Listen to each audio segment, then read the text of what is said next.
Bonjour à tous. Alors en fait j'ai décidé de faire cette vidéo à la suite de nombreuses vidéos que j'ai vues sur internet avec des soi-disant prophètes ou des soi-disant enseignants qui se permettent de donner des doctrines ou des prophéties ou des interprétations des événements à venir. Et alors là-dessus, il y a quand même une chose à savoir, c'est que peut-on dire que de telles interventions sont permises par Dieu ? C'est très important de savoir ça. Est-ce que Dieu permet ce genre d'intervention ? C'est comme quand vous allez dans vos salles de réunion, si vous êtes chrétien, et il y a certaines confessions religieuses qui ont leur propre doctrine, qui n'émanent absolument pas de la Bible. Ou alors ce sont des vérités distorsionnées qui viennent de différents éléments pris hors contexte et mis bout à bout pour créer une doctrine fallacieuse. Alors, il y a certaines doctrines, donc certaines prophéties qui ont été données par diverses personnes, et quand ces prophéties ne se réalisent pas, ces gens donnent leurs excuses, ou vous disent qu'elles sont imparfaites, et que par voie de fait, elles ont le droit de se tromper. Alors quand même, moi je ne suis pas tellement convaincu de ces arguments-là, et c'est en ça que ça devrait être un signal d'alerte pour vous. Donc si je peux me permettre ici, que disait Jésus des gens qui sortent des doctrines de leur propre fond, qui parlent de leur propre fond? C'est très important de le savoir. Est-ce que c'est bien de parler de son propre fond? Alors donc Jésus en Jean 8, 44, vous avez pour père le diable et vous voulez accomplir les désirs de votre père. Il a été meurtrier dès le commencement, il ne se tient pas dans la vérité, parce qu'il n'y a pas de vérité en lui. Lorsqu'il profère le mensonge, il parle de son propre fond. D'accord ? Lorsqu'il profère le mensonge, il parle de son propre fond. Car il est menteur et le père du mensonge.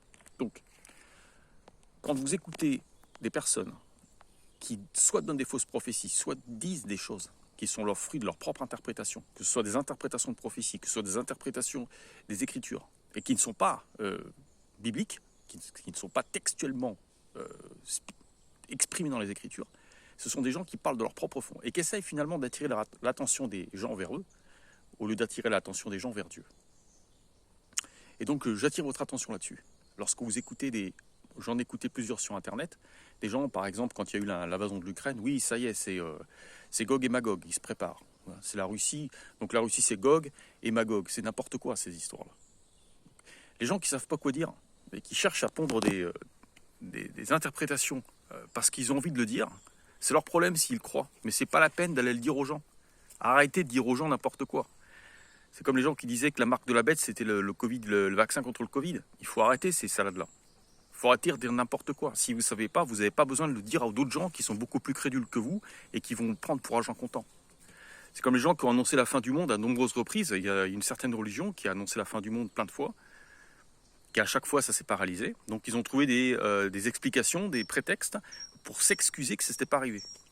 Donc moi, une religion comme ça qui me dit des fausses prophéties, la première chose que je fais, c'est que je m'en éloigne. Parce que si c'est pas la vérité c'est l'Esprit Saint. La vérité c'est l'Esprit Saint, ce qui n'est pas la vérité, donc n'est pas Esprit Saint, donc ce qui n'est pas vérité est satanique. Malheureusement c'est le cas. Donc quand on vous profère des choses qui ne sont pas divines, qui ne sont pas vraies, ce sont des choses, c'est du mensonge. C'est du mensonge. Ces gens, en quoi ça devient du mensonge? Ça devient du mensonge quand on enseigne aux autres à y croire. Ou quand on fait croire aux gens que c'est comme ça, alors que c'est pas comme ça. D'accord ? Alors quand vous allez reprendre ces gens, parce que si vous êtes chrétien, normalement vous allez avoir envie de reprendre ces gens, vous allez avoir envie de leur dire qu'ils se trompent, vous allez avoir envie d'en parler, de vous référer habilement aux Écritures et puis de leur exprimer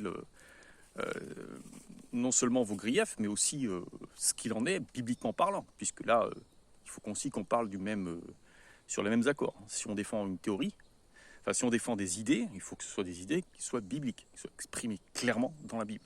D'accord ? Donc pour votre tranquillité, lorsqu'on vous rejette, lorsqu'on vous déteste, lorsqu'on vous maudit, lorsqu'on on vous traite de tous les noms parce que quand vous les reprenez, regardez ce qui est écrit en 1 Jean 4,6. 1 Jean 4,6, nous sommes de Dieu.